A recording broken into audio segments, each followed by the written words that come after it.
Ooh, bronze and modern gods. Ooh. I know it's November 1st. Whatever. We're celebrating Halloween because it's Halloween when we're recording this. And thanks for joining us. I'm John. And I'm Richard. There you go. You're going to introduce yourself now. You better do it. You're on your own, buddy. Hey, follow us follow us at Facebook and Instagram at Bronze and Modern Gods. It's not up there if you're watching on video because we have our spooky Halloween background. And if you like our videos, hey, why don't you like it and subscribe to it? Come on, give us some love, and we appreciate you for it. Today, we have our top oddball comics. Oh, our strange, ooky, spooky, weird, just off the beaten path comic books. Our underrated books of the week, 25-year rule. But first, Richard, it is our hot book of the week. We talked about it on the bonus episode Friday. We touched on it very briefly. This week's hot book of the week is House of Slaughter #1 by Boom Studios. Ooh, House of Slaughter. This is a part of the Something is Killing the Children storyline. This particular title is starting off telling Aaron's story, one of the characters from that book. Gives a little bit of background into the House of Slaughter. Erica, who's the main protagonist in the Something is Killing the Children, she makes a brief cameo in this first book. It's for people who want more of Something is Killing the Children. This book really hits the spot. It was heavily ordered. This was not a surprise like Something is Killing the Children was. So there are a lot of copies out there. There are some that are more favorable than others. There's a ratio variant that is an homage to Nice House on the Lake, and it's pretty cool looking. We as John said, we kind of showed it off during the our bonus show last week, but it's a pretty hot book. Yeah, it's interesting because I actually have seen the 1 in 500 variant, a few of them swapping hands, which tells me if retailers are ordering 500 copies of something, it's hot. I guess people want it, but is it tough to find? No, but neither was Amazing Spider-Man 300. I know. Don't remind me. So did you guys stock up on House of Slaughter? I admit it, the FOMO got me. I got a few of the variants. I got some of the foil cover. I got some of the regular cover. They got me. They got me. Yeah, me too. I got a couple of the 1 in 50 variants. I got a stack of the A covers. They'll go in my box. Who knows? In 2-3 years, they may be worth something. I think short term, there's too much initial quantity out there for the demand really to go up to raise the price, but you never know. So at this point, it's a long-term spec. We'll see. But did you guys stock up? Let us know. One thing that you guys probably haven't stocked up on are the books that we're going to cover on our main topic today, which are our favorite oddball comics. Now, we're always telling you about hot books. We're always telling you about our favorite underrated Bronze and Silver Age. We just thought we'd tell you some books that we have particular love for that you may not have and may not have even heard of, or just may have not run across. How's that? Yeah. Okay. Okay. All right. Why don't you start off? My first pick is Love and Rockets Volume 2, #1 from 2007. Fantagraphics. Yeah. This is the second series for Love and Rockets. The first series was a huge hit back in the 80s, starring Maggie and Hopi for Hoppers, and Palomar that was part of Gilbert Hernandez's story. Really just deep character-driven comic books, and they were not necessarily funny. They were not superhero books. These are books about the life and times of these people. And it's what's really cool about the second series is it continues from where Maggie and Hopi, the main protagonists, they grow up and they're older and their lives have changed, and you get to witness that growth both of them and their families and the people surrounding them. You really get sucked into the story and the culture and the community that makes up this book. And I'm a huge fan of these of Love and Rockets. This book is written by Jaime and Gilbert Hernandez. The Maggie and Hopi story is Jaime's work. Gilbert's work is of Palomar, which is is it a Mexican or it's is it fictitious city? Okay. Yeah, in Mexico. Yes. Yes, and it's about their people in that fictitious city and their lives and their suspicions and superstitions, and it's just as engrossing as Jaime's storyline. But I tend to favor Jaime's story more than I do Gilbert's. The book you go back and forth though, because I was the biggest Jaime guy and you were a Gilbert guy. Yeah, some of the stuff. Some of the stuff like Duck Feet, there are some storylines that I thought were really interesting.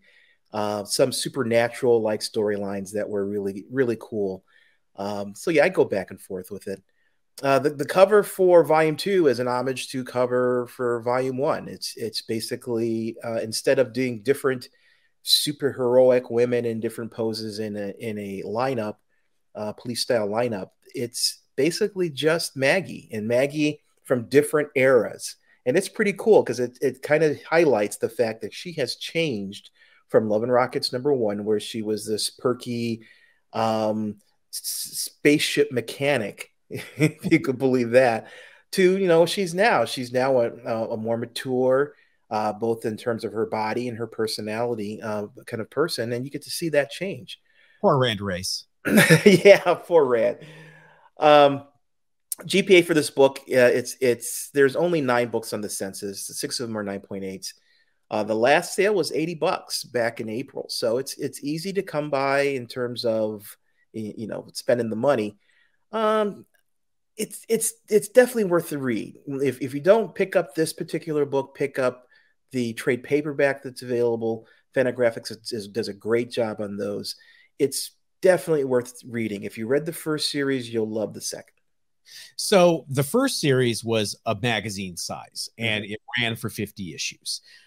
This Volume 2, they took it down to comic book size because people always complained that Love and Rockets was magazine size. We hate it magazine size. Let's, if I'm a retailer, I can stock it better. They did that and it was a flop. So people really didn't like it in comic book size. So after this, Volume 3 was still comic book size, but it was almost like it was an annual. It was a graphic novel annual. It was about 100 pages. It was super thick, and it came out once a year, which was torture. And after a few years of this, they finally wised up, and it is back in Volume 4 in magazine size, and it's great. I totally recommend, if you've never dipped your toe into Love and Rockets, start with the paperbacks, the trade paperbacks. Read them in order. It makes a lot more sense. You will binge on this like a Netflix show. You will know all the characters. You get lots of nuances when you read it all at once in one sitting or over a few weeks.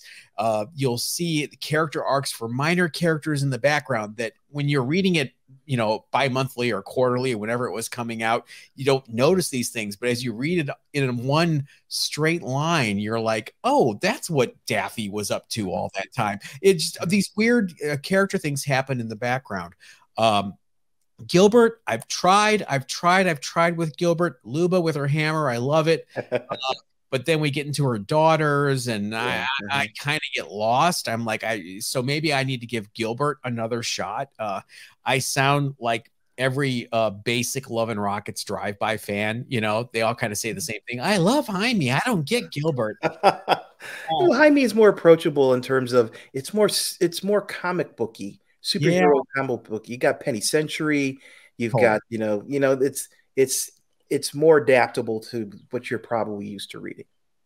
That's true, but Gilbert has the Steve Ditko-ish side of him, and I think the slickness and the anatomy, mastery of anatomy that Jaime has is just more appealing to me visually, and maybe that's why I'm drawn to him. I've always, the traditional thought is Gilbert is the better writer, Jaime's the better artist. I disagree with that. I actually think Jaime's a god when it comes to both. Hope I see you in San Diego. That would be awesome to see him in San Diego. I'll have to bring something to get signed because I definitely would get something signed.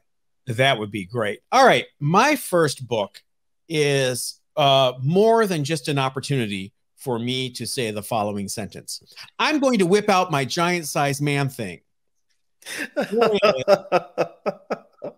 Anybody who's seen our live sales knows that reference. Here is giant-sized man thing, the best title ever made.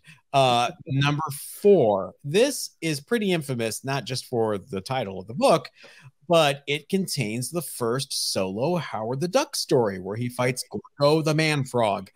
That's not why I'm recommending it. It is the main story that is often overlooked. And writer Steve Gerber, it just might be his finest moment. It's a story called Kids Night Out. And I'm not going to spoil it for you guys. You read it in Essential Man Thing, read it digitally, buy a back issue, whatever you have to do. You've got to read it.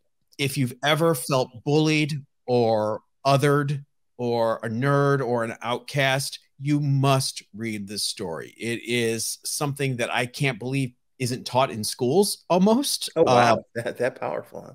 It is amazing. It really is. People who have read it, back me up in the comments. You will know what I'm talking about. Anyone who has it, I highly recommend this book. A 9.8 last sold in 2012 for $1,725 in 2012. But a 9.6 sold in June of 2020 for just $141. So talk about a hockey stick. Wow. 9.6 and 9.8. And I think it's really because of this black cover. I think it's pretty impossible in square bound. So a 9.8 is like hen's teeth. Giant Size Man Thing number 4. It's more than just a bad pun. It is a graphic comic book masterpiece. Highly recommended. Awesome. My next pick, I tried to pick something from different genres. This is from the war genre. It's Haunted Tank number 1. Now, it is not the Haunted Tank of GI Combat fame, which started back in GI Combat number 87, but it is related. That original Haunted Tank was a story of a tank in the Second World War that was commanded by a descendant of Jeb Stuart, the Civil War general. Well, the tank was haunted by the spirit of Jeb Stuart, and Jeb basically defended his offspring. And the story was about the tank and the crew of the tank surviving the Second World War. Really great storyline. I enjoyed it. It's one of those stories that I remember from my childhood, reading GI Combat and reading about the Haunted Tank. It was a good story. It had some issues, and we'll talk about that here in a second. The book that I'm talking about is Haunted Tank number 1 from 2008. It's a Vertigo Press book. And boy, do they take advantage of the Vertigo imprint. They swear. There's all kinds of violence. You would never see that level of swearing in the mainstream book. And this now takes place in the Gulf War. So, we fast forward to the 1990s, and it's an M1 tank now instead of a Sherman tank. And the descendant of Jeb Stuart, who benefits from the haunting of his famous ancestor, is actually an African-American sergeant. Twist. Yes, it is much twist, because I don't think either are very comfortable with the state of that. Jeb says he doesn't, he doesn't care. It doesn't matter to him. The sergeant, he's not too sure about it, but Jeb saves his bacon twice in the first issue. And so he's at least open to the idea. One of his crew members puts a Confederate flag on the tank, which was a hallmark of the original storyline. There was a Confederate flag on the Haunted Tank, which, and I wasn't really sure that was an angle I appreciated, but it was part of the story. So now here's a tank during the Gulf War with a Confederate flag on it. captained by an African American sergeant. I love that we have woke Jeb Stewart. Yeah. He takes a pause for a second and he goes, okay. Okay. This book is not rare. There are only 3 9.8s on the census. The last GPA sale for this book was back in 2019 for $35. There are a couple different covers for the A cover. I picked the cover with the Confederate flag. It's an American flag and the Confederate flag on there. And just the built-in contradiction of that cover, I think kind of describes the storyline.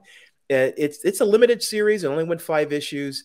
But I think it's definitely one of those books that it's interesting to read. Enough said. Speaking of interesting in air quotes, you guys know my love for Jack Kirby. You know, he's my favorite artist of all time. And we cannot have an episode about our favorite oddball books without showing probably the most unsettling, disturbing cover in comic book history. I'm going to say it, or at least in Jack Kirby's au revoir. And that is OMAC #1. It's his wildest creation. Just look at the cover. How can it not be? There is our star, OMAC, throwing a box with a woman's dismembered limbs and head and hands inside. Now, when you read the story, it makes sense. But when you see this cover, you're like, what is happening? What's going on? Talk about context. I can tell you it has to do with OMAC destroying a factory of Build-A-Friends, which is where you can build your own friend. And this is the box they come in. So those are the different parts, and you assemble your friend. Jack Kirby, yes, Jack Kirby predicted a world. And, you know, it was so out there. So let me tell you some of the things he predicted in this book that just would never, ever come to pass. Some men become so rich that they have billions and billions and billions of dollars, and they can build their own rockets. I mean, that's crazy, Jack. What are you thinking? That could never happen. Never, ever. He also predicted a world where people are so lonely and disaffected that they find comfort in virtual friends and avatars over the expense of real human beings. That could never happen either, Richard, right? No, not in this society. And in OMAC, Jack Kirby predicted a world where the world's climate was in such bad shape that water became more and more valuable, to the point where it was more valuable than gold. We're not quite there yet. Give us 10 years. Yeah. But this book, OMAC #1, is kind of infamous for comic fans of a certain age because it clogged quarter boxes for decades. It was not a success. It ran 8 issues. It really got canceled because Jack was going back over to Marvel in 1975, but it wasn't a sales success. Issue 1 was heavily ordered by retailers at the time, or news agents at the time. And so it was not a tough book to find. However, history is on Jack's side, as always. Even when it comes to things like Devil Dinosaur and Machine Man, history is on Jack's side. It's finally getting its due. 9.8 sold for $600 in September. So this book is to be pricey. Yeah. It's readily available in a hardback, trade paperback. If you want insanity that'll freak you out and make you say, wait, that's actually happening now, check out Jack Kirby's OMAC. And look at that white cover. That's got to be tough and high grade. It's not an easy book in high grade because it was bopping around in quarter bins for decades. Nobody gave a crap. So if you find a high grade copy, hold on to it. You're right. I've come across quite a number of copies over the years that I've just passed on by. That and Shazam #1 were the 2 DC #1 books, that and first issue special #1 with Atlas. You always saw those 3 books in quarter boxes for years, and 2 out of 3 ain't bad. Atlas still isn't, waiting for his day. My pick, it may sound a little strange. My next pick, it is Zoot #7 from 1947 by Fox Publishing. It is the first appearance of a character named Rula. And if you look at the cover here, you see here's a woman in a bikini, because that's what you did in the jungle. You wore a bikini. and she's fighting a leopard or some such. She's got a dagger in her hand, and she's full on at it. Rue la la. This is an example of a book by one of the famous artists of this period, Matt Baker, produced. Matt Baker is the first African American artist who had success with a major publisher. So I've always had a soft spot in my heart for his work. The art is amazing. I'm a big fan of Google art covers, and this line, the Zoot line, which goes up to issue number 16, and then later the Rula, titled after the main character. She had her own line. There's just amazing covers. The whole set of series. There are plenty of racist tropes throughout these books, both in the covers, featuring pygmies and other natives in various garbs. And are we going full on bones through noses? Yeah, we're doing the bone through noses thing. Take a look at issue number 13. But you know what? You got to take it in context. This is the 1940s, and things like racial sensitivity were not something that were high on the priority list. They just spent 5 years disparaging pretty much everyone Asian because of the Second World War, and in Germany to some degree. They had to move on to someone else. Yeah, they did. So I forgive art for context, for context, So I think that this book is, and this whole series really is really undervalued. You can pick up, there's the highest, well, let's say that an 8.0 you could pick up in April for $1,440, which to me, for a book from 1947 and an 8.0 is just an amazing price that you can buy something. Do you think the audience for this book is aging out? I think the audience for this book is perennial. If you talk about strong female characters, if you think about it, 1941 Wonder Woman came out. Yeah. 1947, just 6 years later, Wonder Woman is being tied up and spent her whole career for the first 10 years of her superhero title getting out of bondage situations that she's in. This woman is leaping on giant cats with a dagger, and this is not like an isolated cover for her. She takes the bull by the horns, and I think it's one of those strong female characters that is just remarkable for 1947. I mean, remember 1947, women were just coming out of working in the factories in the Second World War, and there was this transition back to the 1950s ideal of the housewife. And, that's what people were aspiring to. Not this woman. This woman was out there and she was taking care of herself. She was not relying on anyone. And I think that mindset and the fact that the covers for these books are so gorgeous, I think will make these, a perennial favorite for collectors. Excellent. All right. This next book is not a perennial favorite for collectors. In fact, I think I might be the only person that ever has made a point to hunt down the whole 2-issue run. You guys proved me wrong. I'm happy to hear so. But here is Teen Beat #1 from DC Comics. What? Teen Beat was DC's bizarre, misguided attempt to capture the female teen market, I guess. I guess they wanted a comic book size teen mag. The first issue featured the Monkees, which if you watch this podcast, I'm a fan. So I had to have it. By the way, where it says the Monkees splitting up, ? They were together for another 2.5 years after this came.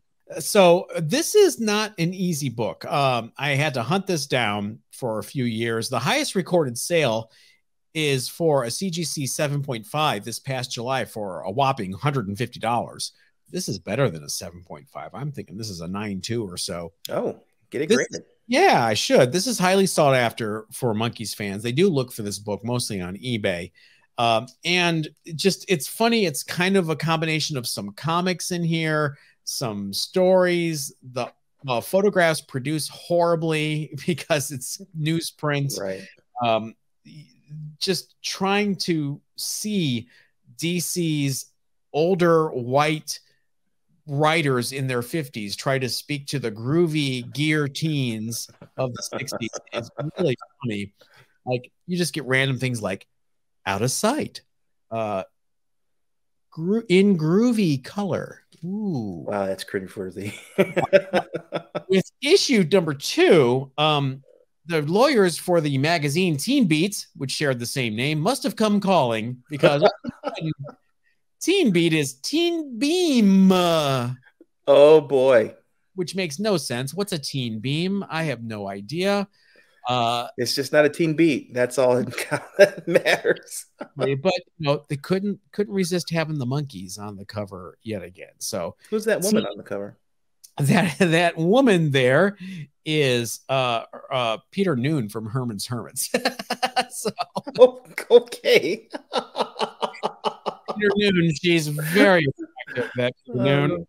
But this issue features the Rascals, the Monkeys, Herman's Hermits, Love and Spoonful, the Association, and of course the hot new band with a new kind of sound called EMS.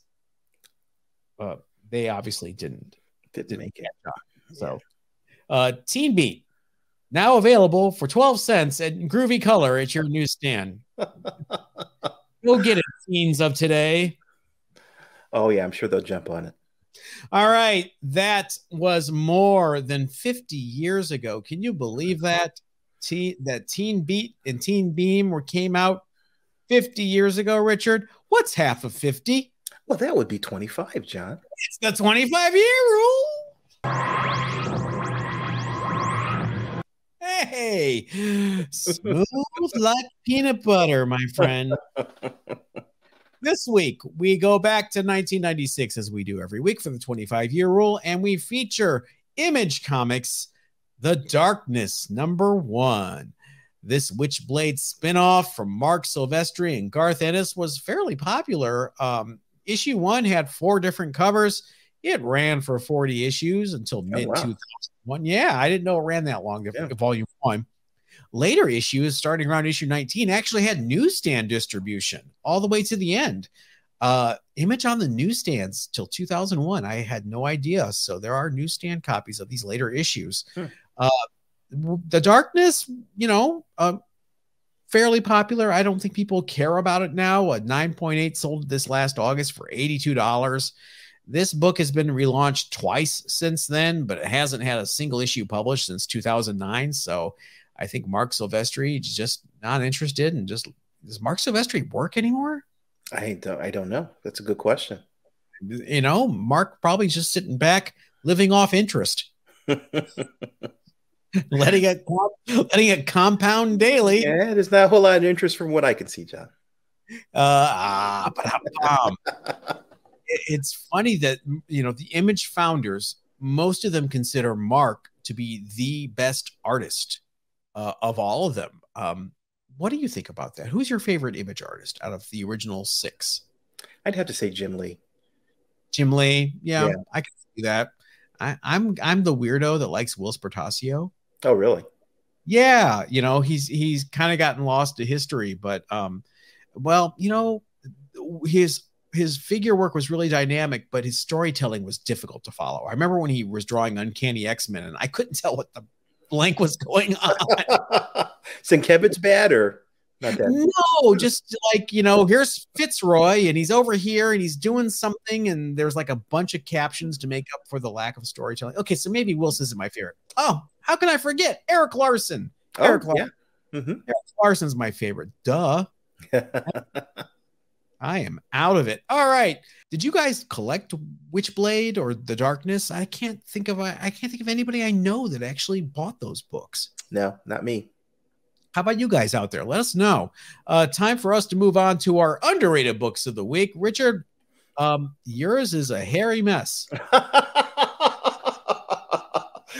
My pick comes from a conversation that I heard on. I listen to other podcasts. And I have to say, there was a conversation about Alpha Flight potentially being what follows Guardians of the Galaxy as that cosmic team. You know, this is going to be the new Guardians of the Galaxy, Guardians of the Galaxy 3. That's going to be the last movie with the current cast. So something is going to replace them. We are not, Marvel is not done with the cosmic portion of their storytelling.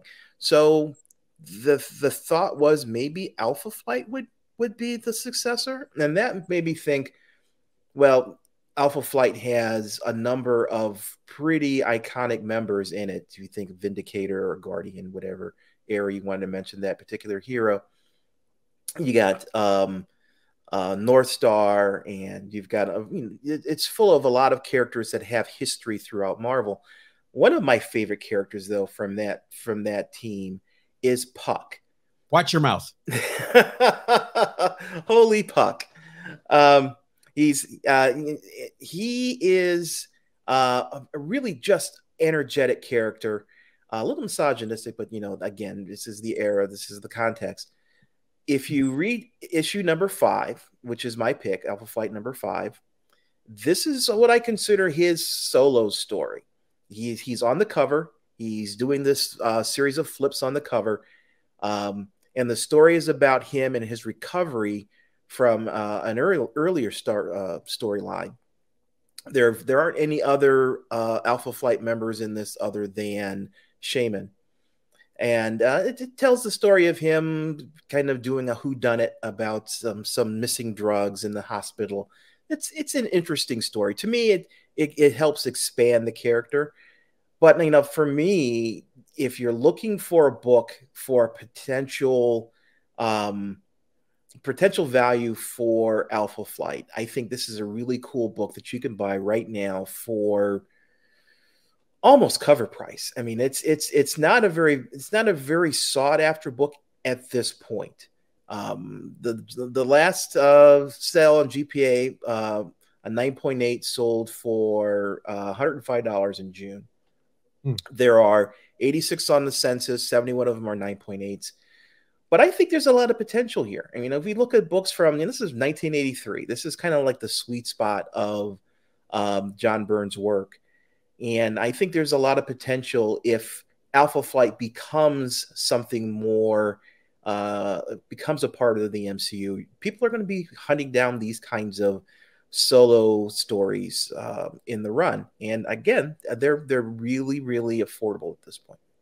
Wasn't there a retcon after Byrne left the title where Puck was revealed to be someone cast a spell on him and made him live in this small dwarfish body like an elf or something? There was some stupid retcon, I think. Oh my goodness, I'm glad I missed that.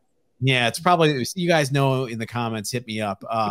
But yeah, there was a lot of weirdness going on after John Byrne left this book. He really didn't have a lot of interest in doing it. He just kind of did it. In a lot of ways it shows because, issue 12, he kills the fan favorite main character. Oops, sorry, everybody. Spoiler. But yeah, Alpha Flight, I after the first 12 issues, I was out. The minute Vindicator got killed, I was like, this is not going anywhere. Yeah, I kept going for a little bit longer than that, but I hear what you're saying. Let me also say, for this book and a number of other early Alpha Flight books, there was a warehouse find. Someone came across a number of unopened cases of these books. And if you go on eBay, you can see people, the gentleman, he's got stacks of these books available. They're all 9698 near mint books. He's also got stacks of X Factor #1 if you're interested in X Factor. That's why when you and I saw the facsimile edition of Alpha Flight #1 coming out, we both were like, wait, you can get this for $25. Right. $4 for a reprint of this book. Yeah, so I'm telling you, don't go spend a lot of money for anything that's not a 9.8. You can find they are plentiful. The higher grades are plentiful for this book because of that warehouse find. So be sensitive to that when you're looking at buying a book. So that's my pick. By the way, if we're looking for a team to replace the Guardians of the Galaxy, everyone knows it should be the Star Blasters, led by Quasar. So just keep that in mind, Marvel. Thank you. My underrated book of the week is in theme with the past holiday we just had yesterday, Halloween. It is A Dark Shadows #1. Wow. Yeah. This is from Gold Key Comics. Nice photo cover featuring Jonathan Frid as Barnabas Collins. It is based on the hugely popular ABC daytime soap opera. What's funny is this book didn't come out till 1969, which is probably the biggest year for Dark Shadows on TV. It got canceled a year and a half right after this, the TV show. But the comic book ran all the way to almost 1976. Dark Shadows, in case you don't know, was a gothic romance. It eventually started very slowly on TV. It almost got canceled after the first year until they did a Hail Mary and introduced a vampire villain named Barnabas Collins, who became a sensation and actually became a good guy and stayed on the show. Be careful with this book before you buy it. It is supposed to have a poster inside in the centerfold, and the majority of them are missing the poster. So always double check to make sure that the poster is included with the original staples. Dynamite Comics relaunched Dark Shadows a few years ago. I read it. I have the full run. I have to say it was not too shabby, especially for a Dynamite comic, because, you know, they're pretty chintzy. It was quite good. A CGC 8.5 of the original Dark Shadows from Gold Key, #1, sold in September for $600. So this book is sought after by Dark Shadows nerds like myself, who have the full run of the series on DVD. I actually have it. It's over here. I can't show it to you right now because it's very heavy, but it came in a coffin. Oh, that's awesome. And it's huge because, you know, it was a show that ran for 5.5 years, every day, Monday through Friday. And almost every single episode exists still. So it's over 1,200 episodes. Wow. So there's, I think, 38 DVDs that it comes with, and it comes in a coffin, and you open the coffin up, and on the front of the open coffin is a signed picture from Jonathan Frid. Oh, that's awesome. So God rest in peace, Jonathan Frid and Barnabas. We love you. And that is going to wrap up our somewhat Halloween oddball special today. Spooky stuff. Make sure you follow us at Facebook and Instagram at Blondes and Modern Gods. Oh, I'll stop. Yes, if you don't want to hear any more of John's terrible accents, go to our website at blondesandmoderngods.com. Karloff. For you Ed Wood fans out there. I won't say the next line because it's very foul. We will see you for our bonus episode later this week. Thanks, Richard. Yep. Everybody stay safe.